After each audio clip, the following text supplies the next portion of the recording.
Hello everyone, welcome to the new episode of KOTESOL Conversations. This episode is on podcasting and I'm joined by two podcasters today. I'm very happy they could join us, Greg Lewis and Kevin Nicolai. Before we get started, I just want to ask each speaker just to introduce their podcast. So first, Greg, what is your podcast? Well, it's connected with KOTESOL. It would be the Youngin Gyeonggi-do KOTESOL podcast, and it's it's been going for a couple of years, and it's really just focused on events and comings and goings of KOTESOL. I think, Greg, you're being quite modest there. I think it's the official KOTESOL podcast. Things happen. I didn't know that. Yeah, I think maybe sometimes we start with what might be a small project, like maybe a regional podcast, but I think very quickly we realized the production quality and the guests you were having on there more than good enough to be labeled the official KOTESOL podcast. Is this because you were one of the first guests? Is that what made it officially the? I think that was the turning point. It was like, now it's the official KOTESOL podcast. And you're welcome. And Kevin, tell us about your podcast. Okay, my podcast is called The Perplexed Pat. It's a play on being perplexed, confused, and being an expat, an expatriate here in Korea. I focus mostly on people living in Daejeon or anywhere in Korea who have some sort of passion, and I talk about the passion that kind of sustains them and keeps them going forward. Okay, excellent. So definitely got two good guests to talk about podcasting. Greg, what got you into podcasting? What made you decide one day, I guess you got out of bed and you said, today's the day I'm going to become a podcaster? I think, and I don't know whether Kevin would agree with me on this, but I think it's sort of something that's with you and it just sort of bubbles to the surface sometime, the stars line up and you suddenly find yourself in front of a microphone going, testing, or something like that. I loved listening to radio plays as a kid. I used to listen to, like way back to, the Creaking Door or the Green Hornet, or later on in the 70s, Ruby the Galactic Gumshoe or the Fourth Tower of Inverness. Those radio plays are kind of where my roots, I guess, would come from. And then, sort of, I've kind of always thought sound was underappreciated as a storytelling or as a vehicle for getting your story out there. How about you, Kevin? Was it similar for you? It just felt like your natural course in your destiny to become a podcaster, or was it something maybe more pragmatic, more practical? I think of myself more of a fan of podcasts than a podcaster at this point. But yeah, I've always been kind of into it. Before podcasting was podcasting, I really always loved This American Life and Fresh Air. Right. So, coming from like an NPR background and listening to those kind of stories and wishing there was more things out there like that. And I got to a certain point where most of my free time that I spend on content for entertaining myself became podcasts. Like I'd go on these long walks every day and just listen to episode after episode. And it seems like I couldn't get enough of kind of educating myself and hearing podcasts in this way. And so actually, I realized that I just dated myself, but I would totally agree with Kevin that's totally right. The NPR and all of those shows that are out there now, and walking and just listening to episode after episode after episode. Yeah, same. And I guess perhaps, let's say you love a TV show or a Hollywood movie, you can't exactly say, hey, I'm going to become a Hollywood actor. You can't just do that the next day. But with podcasting, it feels like something a lot of people could just jump into if they wanted to. But maybe I'm making it sound a lot simpler than it really is. Greg, so you decided you're going to do podcasting. What was the next step? Did you kind of research the equipment? Did you have to decide what kind of podcasting? What came next? Yeah, I think just to your first point there, that I think that people do feel like you feel they can just jump into podcasting, and I think you can to some degree. Just jump Yeah. into it. You got a smartphone. You can just record yourself speaking, and you can do everything right on your smartphone and just put it out there into Mm. the ether. I think it's that simple. For me, I guess to sort of go to the second part of your question, I think that a lot of podcasters maybe fall in love with the idea of the equipment, and it's sort of a jungle of options out there, and you kind of get, I don't know what the word is. What is the word, Kevin? I don't know. Do you become like an audiophile? You really start caring about the perfection of the way it sounds? Yeah. That's pretty much it. You get so that you just want to get it just right. I kind of go for the theatrical part of it, and so I do spend an inordinate amount of time putting in sound effects and just kind of getting them right if I'm doing like a play or something like that, telling a story. And it's a ridiculous amount of time, I think, that I spend on them in post production. Where do you find your sound effects or your jingles? Because I've never made an audio podcast. Would I just Google that? Like, hey, podcast sound effects? Yeah, you can. You can just go into YouTube and just if there's something I haven't got, I'll just put in SFX and the thing I'm looking for, SFX walking in the street. So I just did one. I just did a sample audiobook for Dorothy Zimak, Yeah. and just was listening. I needed some rain, and rain is hard to get. I've tried to get it like in this field recording. I haven't had any, but I found one on YouTube, and just a light, cold rain. Actually, it was called. So, And then, and I guess that part of the joy of podcasting, just finding those little effects, those jingles. Like, it brings a nice moment to your day in your podcasting. How about you, Kevin? You decided to do podcasting. You were a big fan of podcasting. What was next? Was it thinking of what kind of podcast, or hey, what kind of equipment do I need? What were you looking at? I guess I just wanted to solidify a vision, right? I think that's what kind of like sustains you and makes you keep going forward and putting them out regularly. I think the way a lot of podcasts drop off is that you don't put them out regularly. So like forcing yourself to do that is kind of an important step of it. And you need to have that vision. So just having like the vision, like I'm still, still solidifying. I think originally when I first was thinking out my podcast, I thought, I just want to talk to people and say the wacky stories that happened to me or in Korea, or take on some weird aspect that I think is weird or interesting about Korea. But then when I started doing it, I realized, oh no, the more direction I'm going is I want to meet all the different people and who are doing very different types of things. And I've realized, that's the direction that I'm being pulled toward more. So kind of like finding that vision and going forward on that. Yeah. And as far as like getting the technical stuff down correct, like I'm not there yet. Like I'm just going forward at this point now without having the proper equipment, not even close.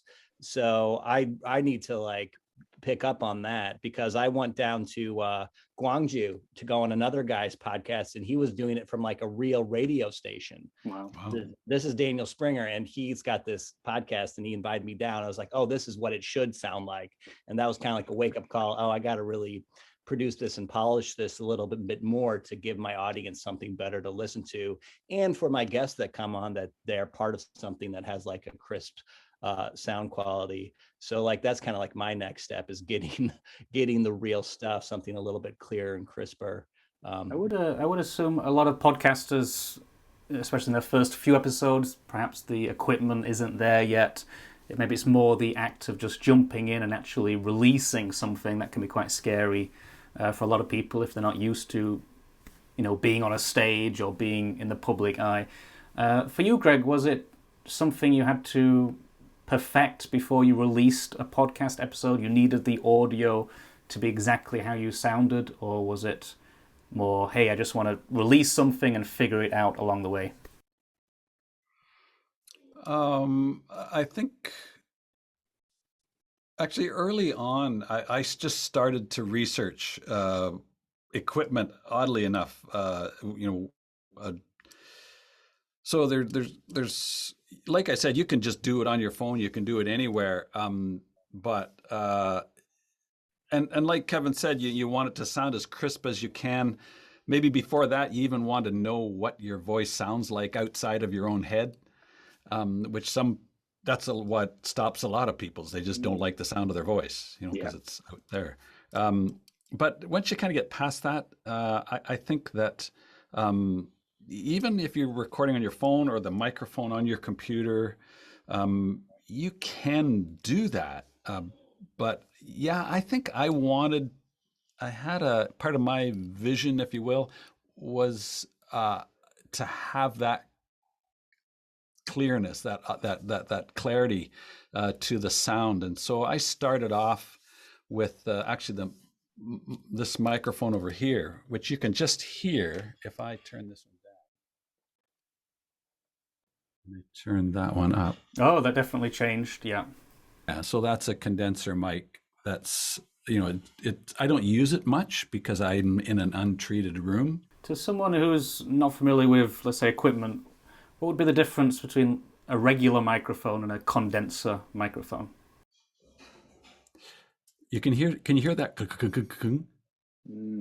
That's my wife in the background. So that's a condenser microphone, picks up, it's very sensitive. It picks up everything. I don't even have it cranked up. Right. So it's more sensitive, a condenser microphone. Well, it's the pattern of it. The pattern of it is more rounded, whereas this mic I'm on now is like what's called a shotgun mic, and it's just picking up right here. But they're different sound. There's warmth. There's more of a warmth in the condenser microphone, whereas the shotgun mic, which is what's that called? What's the other kind? There's condenser and... I'm not sure. Maybe Kevin would know. I've got a lapel microphone. I'm wearing one of those, but I don't think podcasters use lapel microphones. No, of course they do. I've got think so? Lav Mics, yeah. There you go. Yeah. And that's awesome. That's a whole other thing, is like out in the field. This is just studio stuff, but when you're out in the field, to have the Lav Mics, that's and then again, where do you put it? What's the best way to put it? And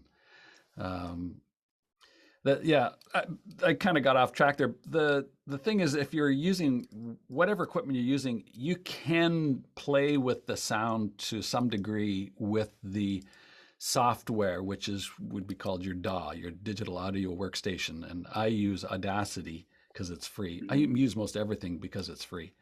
And Audacity, just you learn how to do that, how to work it, and it's you can do magical things with your voice. Yeah, I've heard a lot of good things about Audacity. I've not used it myself. I know some English teachers have used it, recording files for midterm exams, final exams. Kevin, you mentioned that you're on the journey to improving the quality of the sound in your podcast. What are you using at the moment? That's the problem. Right now I'm using kind of a lapel mic, right? For two people, so I'm kind of like doing a little bit of this and that. And so it's not working that well. It's not picking up. Sometimes I don't get the sound close enough. So I'd like to get, a split microphone or something like that, so I can work it that way. So a split microphone would be two lapel microphones? It could be. Right. Or I could just get two mics, something that I can plug into one thing. I got a MacBook Pro, so I got to figure out what goes in and can split from there. That's exactly how I started, is just with two Lav Mics, sitting on a bed with my phone plugged into my phone, and I had a Y jack, so it went into one track, right? Mm-hmm. And just clipped one on the person I was interviewing and one on me, and went with it. Yeah, that's fine. So, Kevin, in the future, let's say you reach the end of this journey, you envision yourself in like a podcasting studio. I've seen podcasts on YouTube, very professional podcasters. They've got the whole setup. It looks like a full-time job. Is that what you would like to have, Kevin? Yeah, I guess if it goes in that direction, I think a lot of things would have to go right for me to be able to leave the job I'm in now to dedicate myself fully to that. But right now, I do see myself as a hobbyist in this regard. And the value of it for me is just having these conversations on record somewhere.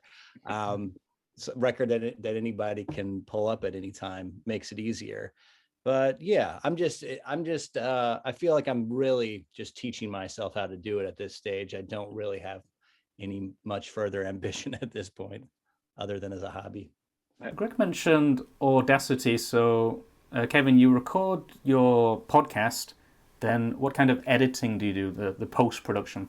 I've been using GarageBand. I record it all in GarageBand and edit it on there. Yeah. Sounds good. Greg, if I'm listening to this today and I have never recorded a podcast before, I have no idea about the equipment, where would you recommend I start? I kind of go back to what Kevin was saying at the very beginning, is that you have that vision. You have to have that idea, that thing that keeps you going and makes you want to keep doing it every week. If you don't have it, that's when a lot of people just sort of drop off. And it's hard to find that vision that, you're going to marry and carry on into the future. So you've made a lot of episodes for the official KOTESOL podcast. You're obviously still doing it. What keeps you doing it? Why haven't you fallen off and started doing something else? What is your passion for doing it? They won't let me stop. Just with there's always events. I mean, that's the beauty of doing a podcast for something, for an organization like KOTESOL, is that there's always events. There's always something going on that you can record, and there's so many interesting people involved in KOTESOL, and so you don't even have to do the events. You can just actually, my next one, I haven't done anything with this idea yet, is just to, there's so many musical people, is to just get snippets of music and of KOTESOL members, teachers that have musical talent. It can go anywhere. But I also don't think that I'm not stuck with podcasting either. I just like the audio. Like I said, doing an audio book, writing plays and getting other people to record it and just assembling it. It's just the whole audio thing I'm kind of in love with, I guess. Yeah, I guess you don't have to record podcasts every day to release an episode once a week. Kevin, what's going to keep you making episodes of Perplexed Pat? I don't know. I might have fallen off, Wayne. I'm not really sure it's going to keep happening, because it's like I keep telling myself, got to get that better microphone, and then I don't.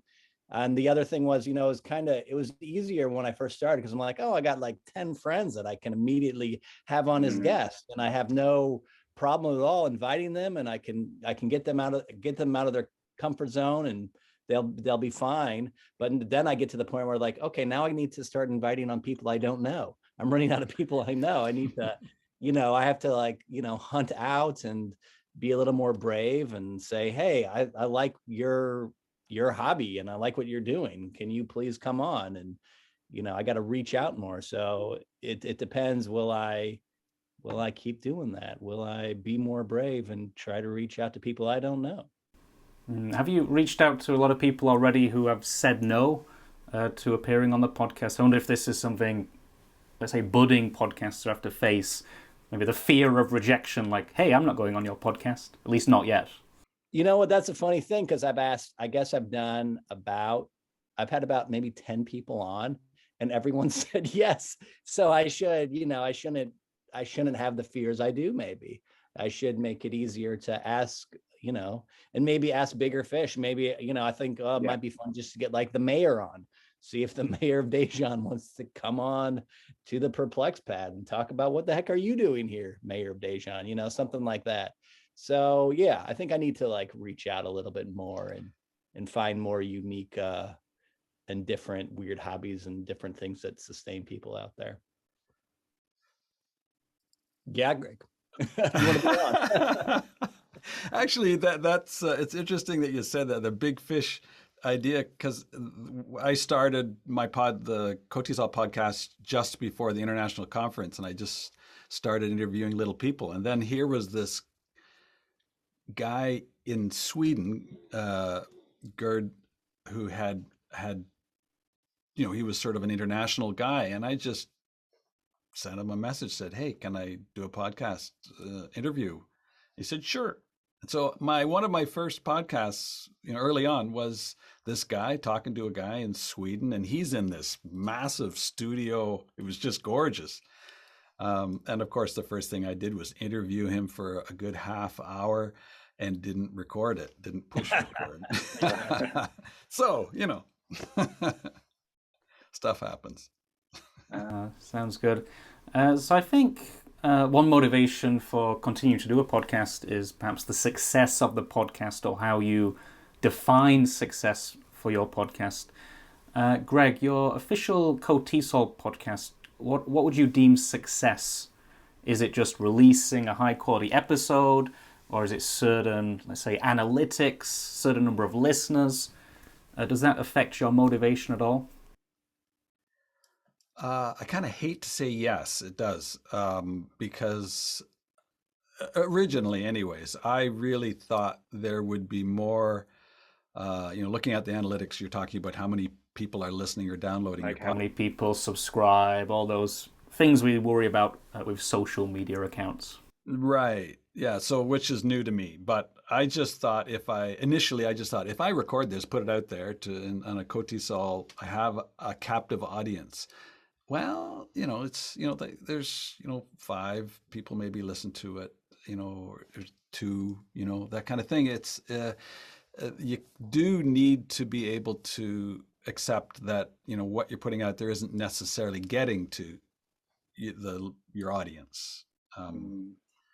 So really, the part that I've found that keeps me going is just doing something that I love. When I'm done with it, it's like, oh, I just want to get this out there, and I put it out. And if people don't listen to it, or it doesn't get picked up, that's really more of my marketing, my lack of marketing than anything else. So. I think that would be right for a lot of creative people. Perhaps it's not necessarily people's response to what you've created, but the act of creating itself, just having something out there like, hey, I made this. I put a lot of my time into this, and I'm really proud of it. How about for you, Kevin? What would be success for your Perplex Pat podcast? Yeah, I guess I felt best when I have a conversation and it ends up going in several directions. And then when I'm done, like more than an hour has gone by and it doesn't feel like that. And I go, oh, that didn't feel like a long time to me. So it's going to sound good to the listener. Where another time I might do one and I think, oh, that kind of dragged on, and I see, oh, only 30 minutes has gone by. I'm going, oh, that's not going to sound as good, right? So there's that little time thing that's going on. But the other thing is, like, I think one of the more powerful ones that I did was I had a guest on, Christopher Maslon, and he like connected to what I was saying in a very genuine way, and it felt like going through his life story was like an emotional journey, and I could feel like that emotion. I'm like, wow, this is going to sound good, because like the emotion's right there in his voice. When he's talking about different things, is because he's so connected to wanting to tell a story. And I thought, oh, that's really good if I can like help bring out that story, or you have a guest who's just open. So part of me thinks I didn't do anything to deserve a great interview with Christopher Maslon. He's just an open guy. So it came out sounding really nice. So a lot of the success of the podcast might depend on the guest and how they're performing, rather than what you're doing yourself as the interviewer, as the podcaster. Yeah, I think so. I would say. Yeah, there's good guests and not so good guests. Absolutely. Yeah. In terms of what you've released so far, would you say there are certain features of which episodes have done better than others in terms of reach, or popularity or people talking about them? Do you think perhaps it's the content or the topic of what people are talking about, or perhaps it's a superstar speaker that draws people's interest to the podcast? What would you say would set certain episodes apart as being more successful in terms of popularity? Yeah, I guess I can go on that. So for whatever reason, I don't know why, but I had John Riley come on, and he was just talking about being a film guy and being a writer. And that one, for some reason, got like a lot more listens than other ones. And I couldn't quite put my finger on it, but it was one of those kind of episodes where the time slipped away and 70 minutes had gone by, and I was like, whoa, that felt like 20. So I thought, oh, well, maybe it's that natural back and forth, right?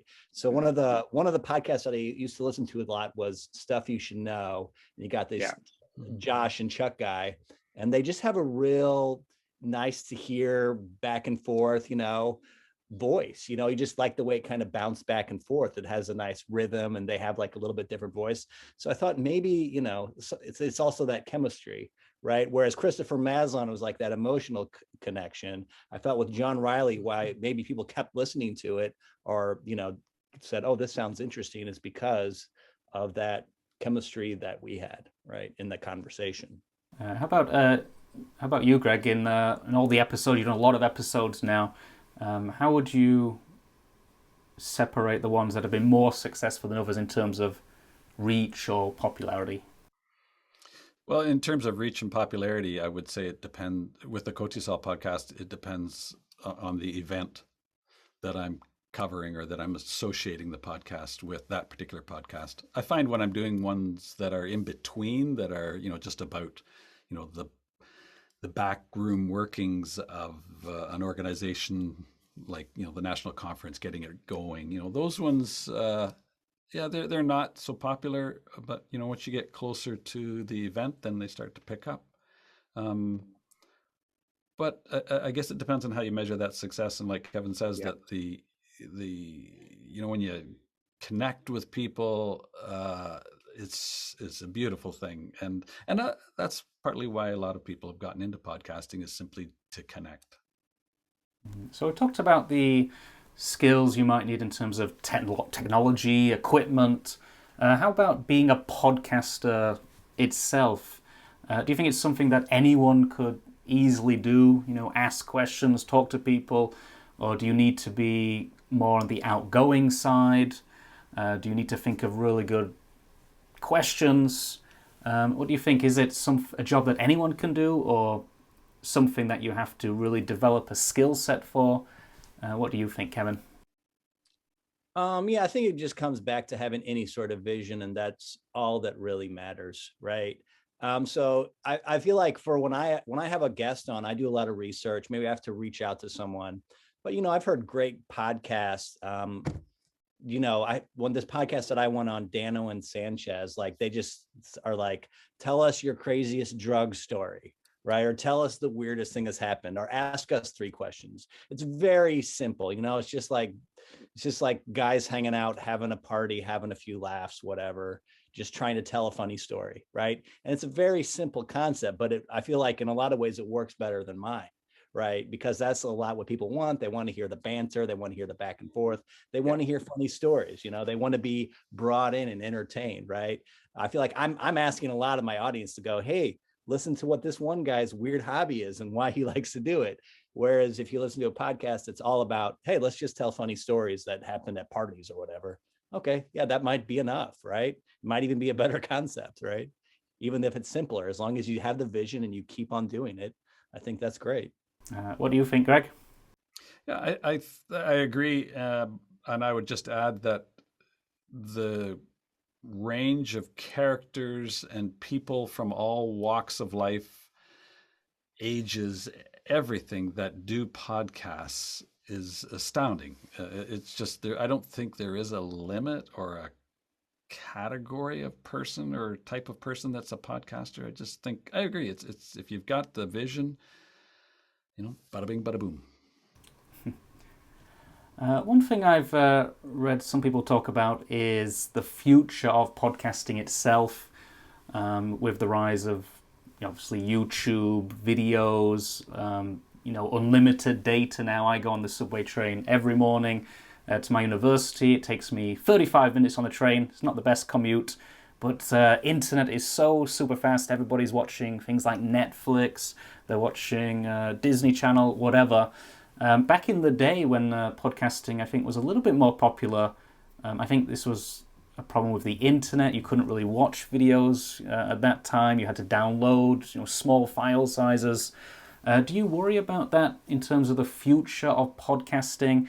Is there still a space for podcasting, or is it more moving down this track of like TV, videos, Netflix? What do you think, Kevin? Is podcasting going to stick around, or is it maybe starting to disappear? I mean, it's going to stick around, but it's always been kind of a niche thing. I don't think it will grow out of that.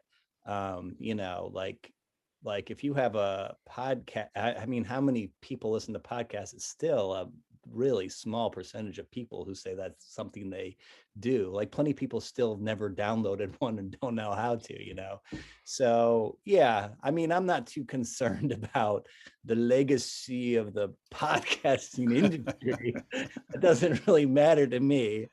Because I'm not really in that game in any way whatsoever. I don't have any egoism thing. I know it's a dorky, nerdy, weirdy thing.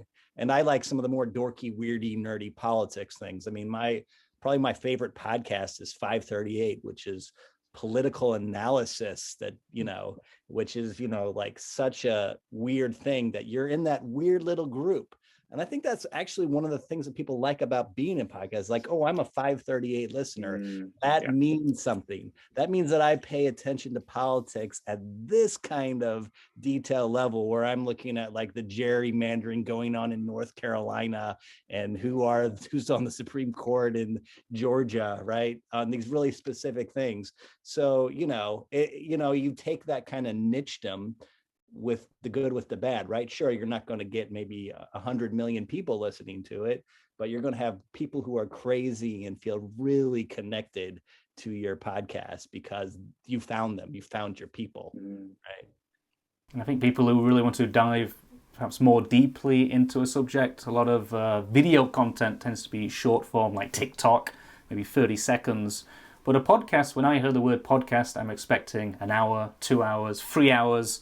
And it might be staying on a particular topic. It might be going in tangents. It feels more like a conversation, a discussion that's going on for quite some time. How about Greg? Do you think podcasting is going the way of the dodo, or is it going to stick around?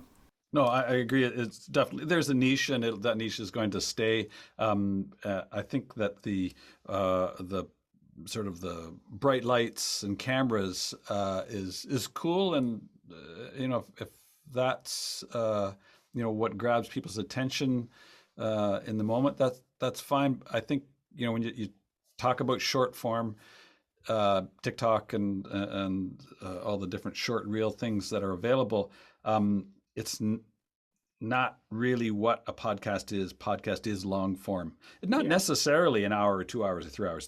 They can be 15 minutes is fine. It's still longer form than the 15 seconds or whatever the length of the. I don't watch the TikTok ones too much. Yeah.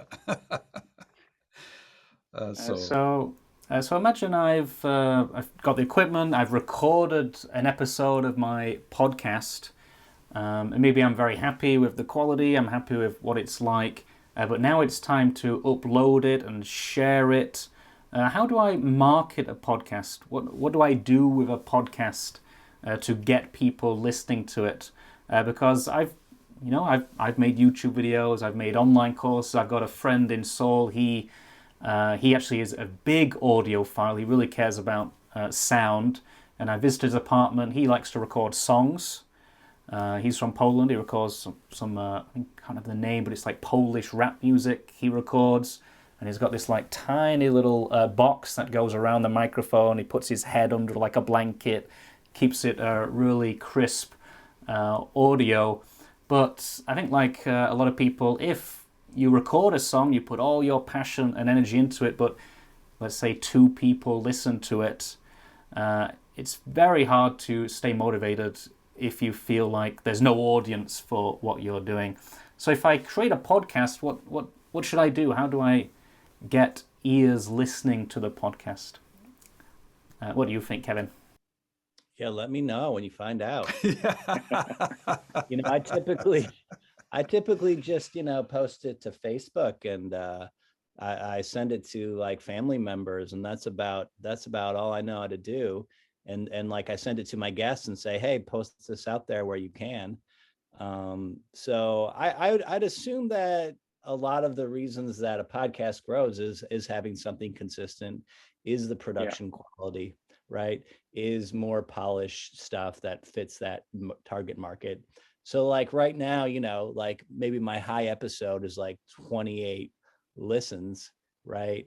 I would assume that maybe that would go up over time if I keep consistently putting stuff out and keep on improving the quality and letting the audience grow in an organic way. But I honestly don't really know how it works very well. I think a lot of people know if I make a video, put it on YouTube, that's the go-to place.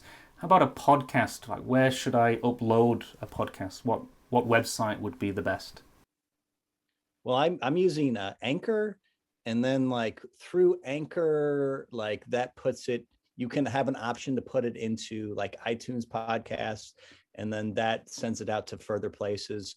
So like through those 2 options, like it's just very accessible all over the world right away. The question is though, those search algorithms and what brings people to your podcast other than knowing directly about it, right? So that's what's really tricky, is getting people who have no connection to you or to your guests to go ahead and listen to it. That's the trick that I don't quite know yet, and I'm really early in the process, so that's part of it. Something I'm wondering, does it cost money to upload a podcast? Do you have to pay for a subscription?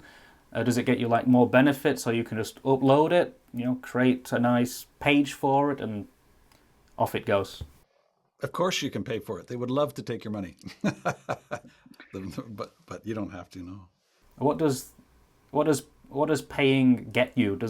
Could it lead to more growth, or is it just, I don't know. I don't know what would make you pay.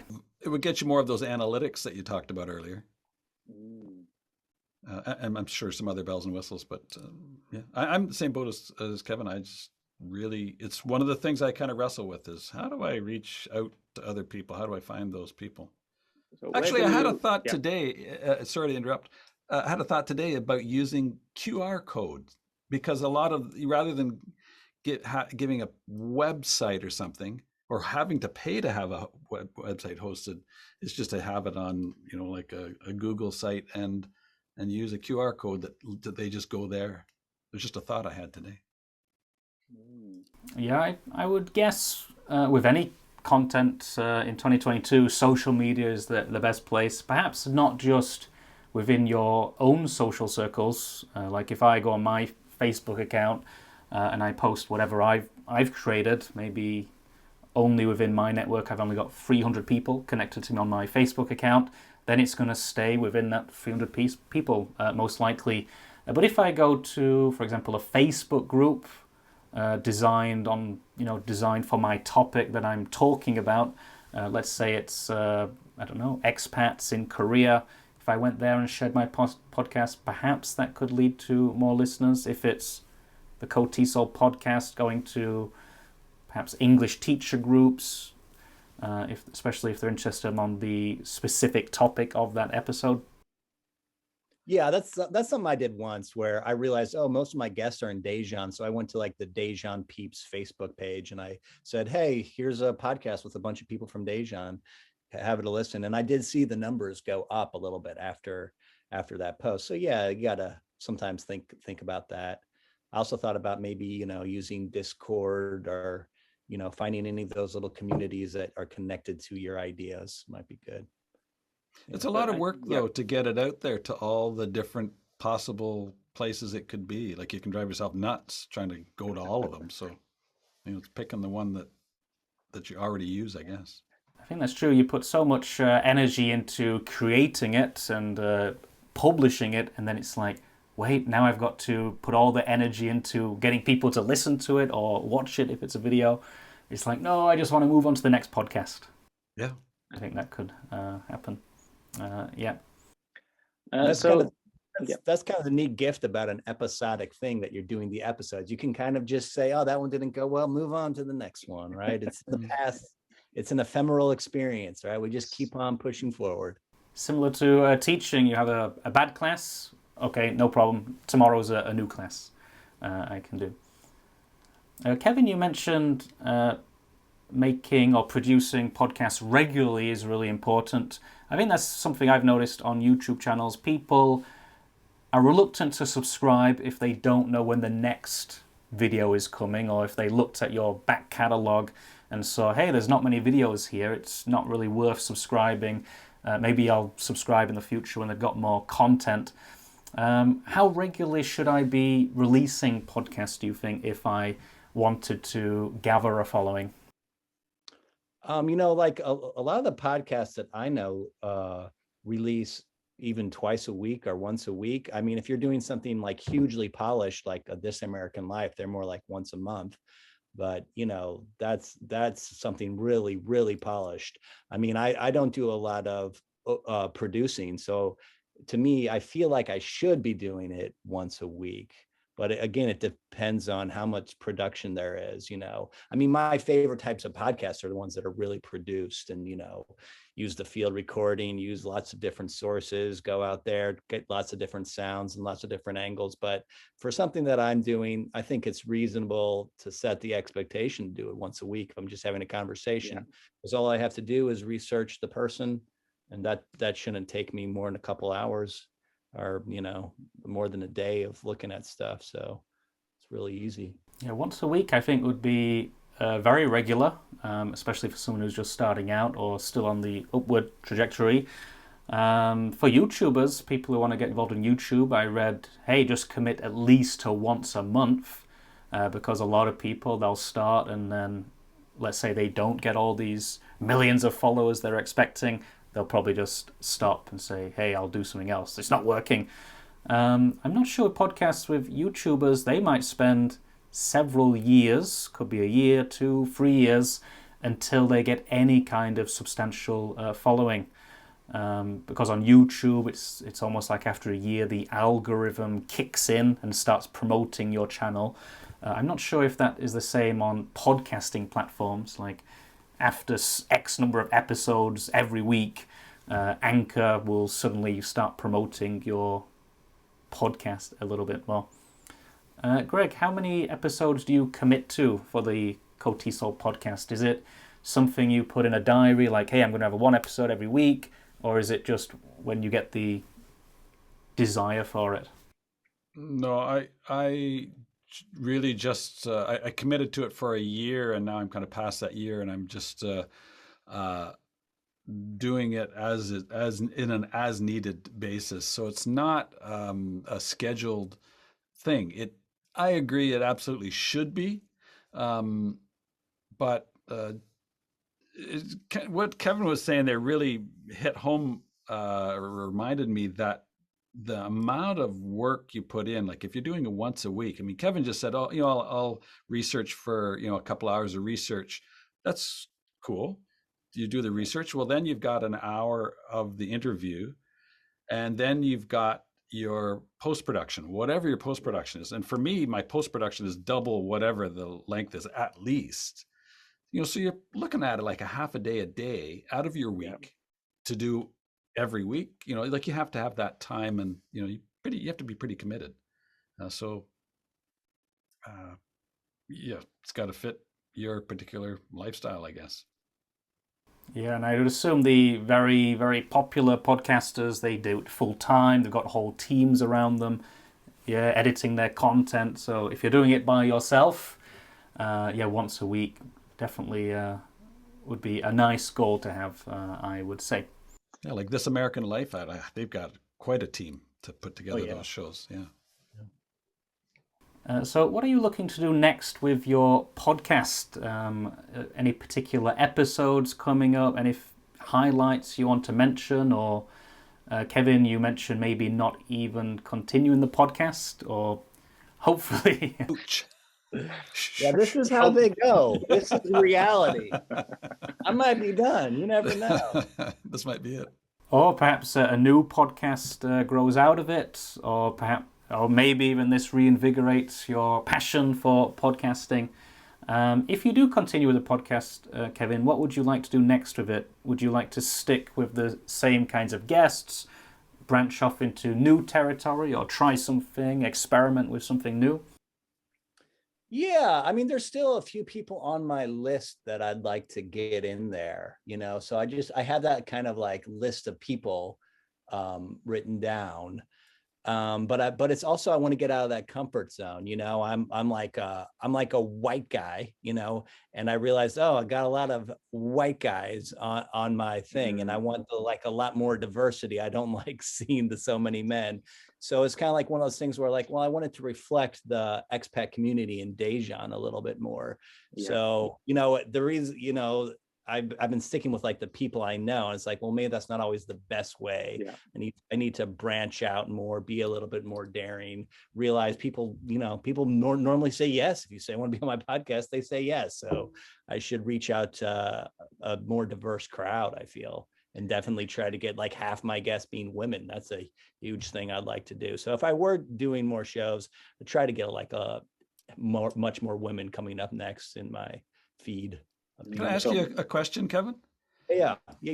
Is there, when you do your episodes, is there a common thread that kind of goes through that you've just kind of noticed? I mean, there's a lot of artists, right? So kind of artists and music and people that writing and art, and I guess art, music, writing is important to a lot of my guests. So yeah, I guess that's what it is. I mean, I'm part of this Daejeon art collective, so I'm pulling from those people a little bit. So it's just kind of coming out that way. But yeah, it's all these people that I see something where it's like if I knew someone who said, "Hey, can I be on your podcast?" and they didn't have a hobby that to me was really obvious. Their hobby was watching TV. I'd probably say, "No, you can't be on my podcast." Right? Good. I want someone who plays the banjo, or writes songs, or makes beer, something like that. That's obvious. But if you're saying, I don't really have anything special, I'll be like, well, that's the whole point. I don't want to hear about your job at a hagwon or your job just teaching university, especially. I want to know something else that you're doing that's different and weird. So it's more the personal interest, some unique angle, rather than, hey, I had a terrible day in teaching today. Something like that. Precisely. But I do agree. I would recommend just reaching out to people saying, hey, would you like to appear on my podcast? Just mention, hey, the name of this podcast is PerplexPat. This is what it's all about.